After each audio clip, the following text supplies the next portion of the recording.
No, I would just like to manifest my support for the statement and observation of the presiding officer. That was like a closing statement, Mr. President. So I don't think this is fair because, you know, some parts are exciting, some parts are dragging. We're trying our best to be paying attention and what evidence, we have to ferret the evidence before us, what is admissible, what is not. The official objections will come later. But when we allow this to happen, na-shortcut na natin yung process. So,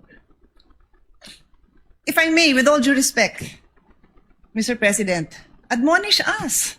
Call us out if yung question natin is also not proper at the proper time.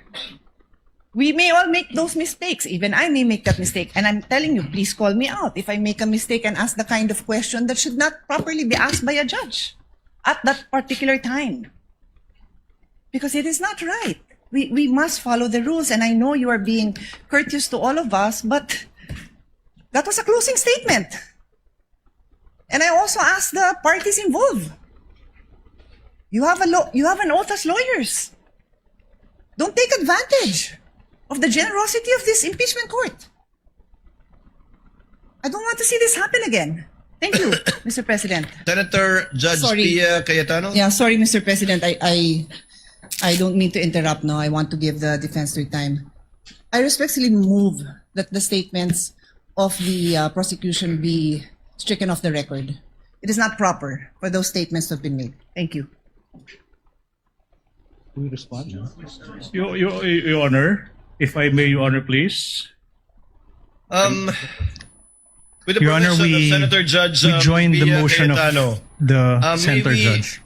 May we table her motion and act on it at a later time with respect to striking it, so that we can discuss the matter. Your Honor, for Thank you for the your generosity, Senator. Your Honor, Judge if I may, Pia for the Cayetano. Yes, counsel record, for the we respondent. joined the motion of the Honorable Senator. I'm sorry? We joined the motion of the Honorable Senator. No need, counsel. That motion will be taken up at the proper time by this court. For the record lang, Your Honor. Noted for the record, Senator Judge Risa Ontiveros is recognized. What is your pleasure, ma'am? Salamat po, Mr. Presiding Officer.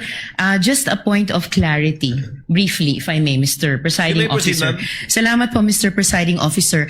And of course, I will submit to any ruling or statement of the presiding officer to this Senator Judge. But for clarity, Mr. Presiding Officer, my question po had to do with how the evidence is material to the allegations in the articles of impeachment.